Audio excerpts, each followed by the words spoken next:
like you to write down Weldon Long. And he's helped many organizations improve their sales performance. I was on a program with him and I listened. And I immediately flew home and told our staff, I says, we got to get this fella in front of our boot camp people. So would you stand for Mr. Weldon Long?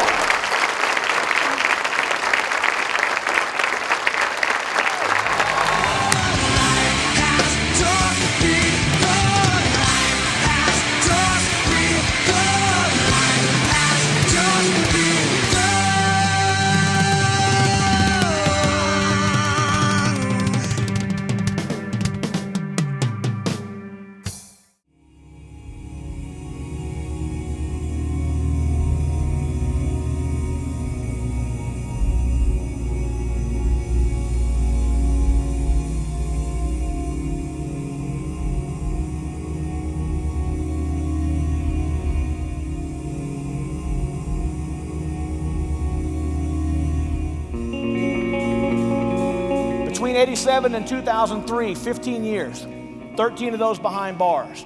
What happened? What changed? On June 10th of 1996, the cop walked in my cell, he kicked my rack, he said, Long, you need to call home. Your father's died. And on June 10th of 1996, I learned that my father at 59 years old was dead. And I realized that my dad went to his grave knowing me as a thief and a crook and a liar. I'd never have a chance to change that. And I began to think back to the last conversation I had with my dad. 2 weeks before he died. My dad says, son, you could be dead. You still got a chance. And 2 weeks later, he was gone.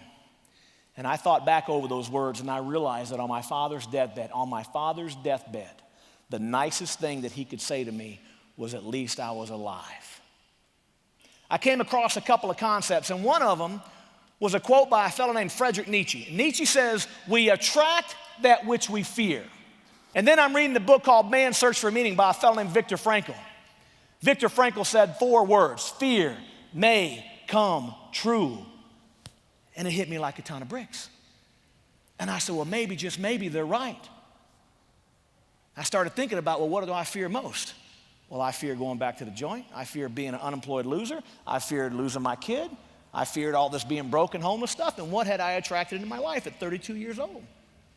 I had attracted everything into my life that I feared. I want you to imagine right here on this stage, I had a big box, like a big cardboard box. And everything that I needed to build a beautiful motorcycle was in that box. All the frame, the engine, all the parts. Nothing else is in that box. No extra parts. It's no shortage of parts, no extra parts. Just every single part that I need to build that motorcycle is in that box.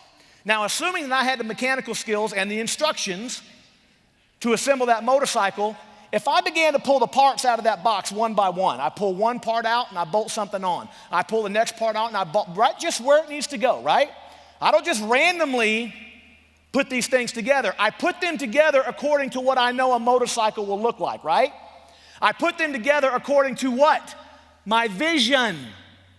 I put them together to what I know a motorcycle is going to look like at the end. So I pull those parts out one by one, piece by piece. Now, if I stay focused on that process and I pull those pieces out and everything I need's in there and I assemble it the way a motorcycle should look, what are the odds at some point I'm going to get to the end of that process and look up and accidentally have baked a cake?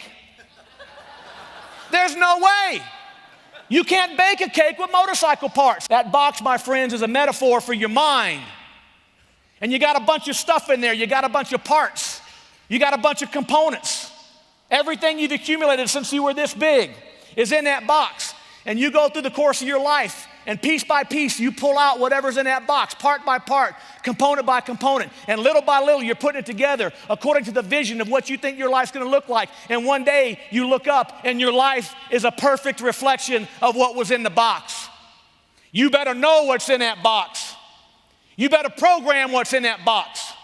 I'm going to tell you something. If you have an expectation in your box, I'm going to make 50 grand a year. That's what your folks made. That's what your neighbors make. Everybody around your socioeconomic group, that's what they make, because the rich folks don't live with the poor folks. So the people you come into contact with are people in your socioeconomic group, your family. And throughout the course of your life, your box gets a bunch of expectations. So you get the expectations, hey, we make 50 grand a year around here, right? That's what my family and my people do. We made 50 grand a year. What are the odds if you got $50,000 of expectation in that box? What are the odds that 1 year you're going to accidentally reach in that box and pull out $500,000? You can't do it. Fear, F-E-A-R, focus. You got to know exactly what you want, exactly where you're going. You got to write your income goals down. You got to know exactly where you want to be with your income. Not somewhere near it. You got to know precisely where you want to end up. That's focus. The next step in the fear process is E, emotional commitment. You got to get powerfully emotionally committed to the thing that you're now focused on. And you do that by writing it, repeating it, and experiencing it. I call this a quiet time ritual. You take that list that you've written out and you read it over and over and over again. Read it as many times as you have to read it. And while you're reading it, I want you to close your eyes and visualize it and see it. And allow yourself to get deeply emotionally committed to what you're reading. Let's say you have on your list, I earn $250,000 a year, and I make 10 new calls a week. If you tell yourself that every morning, what's going to happen if you don't go out and do it? You're going to feel like a fish out of water. It's going to force you to do it. And then third, F-E-A, action. This is the key. This is what separates the big money earners from the not big money earners. It ain't what they know, it's what they do. It's not about what happens on New Year's Day. It's not about what happens on your birthday. It's about what happens Monday and Tuesday and Wednesday and today. It's the little things. Responsibility. Here's what you got to know. Everybody in life has money problems. Everybody has health problems. Everybody has relationship problems. Everybody has insert your problem here problems. Sometimes we operate in the misconception that successful people just don't have the same problems we have. They do.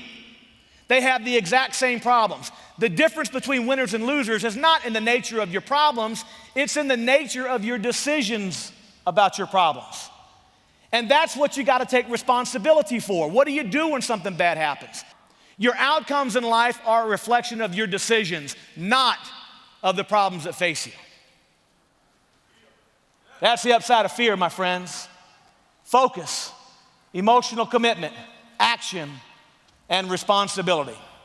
Let me ask you a question by a show of hands. How many folks here today have a pretty good idea of what they want out of their life and business? You have kind of a good idea of your house and the size business, your family, whatever it is. You know what you want out of your life, right? How many of you at least have a somewhat of a decent idea of what you need to do to get that size company, that size business, whatever you want? Pretty good idea? How many of you are doing that thing every single day? Only a handful. And again, therein lies the conundrum of human nature. Knowing exactly what you want to build the business that you want, knowing exactly what you need to do to get there, and then not doing it on a consistent basis. So the key to this thing is the old Pareto principle. Figure it down to 1 or 2 things that you got to do to be successful in your business. Just 1 or 2 things, not 100 different things, 1 or 2. Learn to sell better, learn to serve your customers better. Something simple like that, and then just do those. Jim Rohn used to always say, success in business is about doing the ordinary things extraordinarily well. It's about executing brilliantly on the simple things, right? Not 100 different things. We overcomplicate this as human beings. When I opened my small company, I wanted to do 2 things well. I wanted to do things for my customers nobody else would do. In other words, I wanted to serve them better, and I wanted to outsell my competition. Simple as that. I was a sales and marketing company that happened to install heating and air conditioners. It doesn't matter what your technology is. You just got to learn how to sell it better than anybody else. And then you got to learn to service it better than anybody else. So you're going to have a thought. Doesn't matter how accurate it is. You're going to drive a certain emotion. You're going to have an action and a reaction, and you're going to have a result. Simple as that. There's your neuroscience right there. Simple as that. Even if the thought is wrong. How does it affect your business? It's very simple. You're probably putting the pieces together already. If your basic thought goes something like this: the economy sucks, my customers have bad credit, they don't have no money, they need a cheap price, they don't care about quality and service and any of that fancy stuff, all they want is a cheap price, and they probably won't be able to afford that because they got no credit and they got no money. If that's your basic thought, your basic expectation, what do you suppose the emotion that's going to spin off of that is? Oh, another sales lead. I hate selling. Right? Business and sales would be so great if it weren't for the customers and the employees, right? Guess what? You can't separate those things. This is why, by the way, Einstein said you cannot change your results in life at the same level of thinking that created the results, right? Now, personally, I got 103 IQ. People say there's no way you got 103 IQ. I'm barely able to feed myself. I had help right here at lunch, right? And I remember I had the IQ test done 3 times because I went to the penitentiary 3 times. And every time you come back, they wonder, how stupid can you be? And so they give you an IQ test. And every time I scored out about 103. I grew up in South Louisiana, so, you have certain associations. I thought the first man of the moon was Louis Armstrong, right? Now, we all know, of course, Lance Armstrong was the first man to go that high, but how would it feel to have this conversation every Monday morning? Yeah, this is the power of consistency. And it's a live interactive TV show, so we can have this conversation every single Monday. It's every single Monday morning at 8:30. The best part is, it's archived. So if you miss it live, you can watch it whenever you want. This show is designed so you can ask me questions. It's interactive. You can say, hey, I was talking to this guy and he said this, and what should I have said? This is consistency. I heard somebody say earlier, on Monday you're kind of beat down from the last week, things didn't work out. Guess what? My job on Monday morning is to get you tuned up, jacked up, fired up, and focused and ready to go again. When I was a kid, I had a dream. My dream was to be a rock and roll drummer. I fancied myself being Alex Van Halen, right? I wanted to play drums with Eddie Van Halen playing a guitar in front of me. But my life got on a different tangent, right? My life went through 25 years of insanity. But I stayed true to that dream, and the lesson here is that you hang on to that dream, and that dream will manifest. It may look a little bit different than you expect, but that dream will manifest itself because, folks, today I play drums. I'm fixing to play drums with Van Halen over the PA in front of this amazing group of people. So my dream came true today. This is my dream, to serve others and to play the drums. And by the way, when would be a good time to start taking the action? When do you suppose would be a good time to start taking consistent action? Right now? Right now.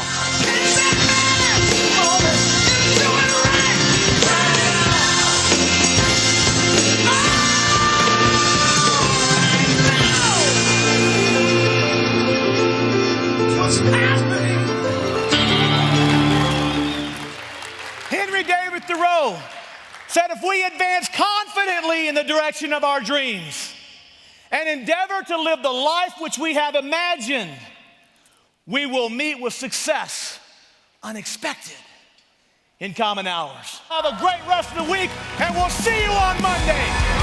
Thank you, everybody.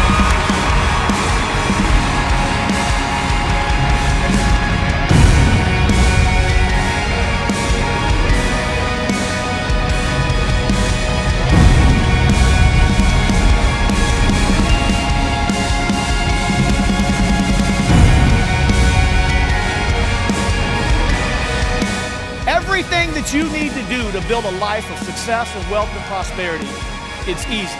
It's just a little bit easier not to.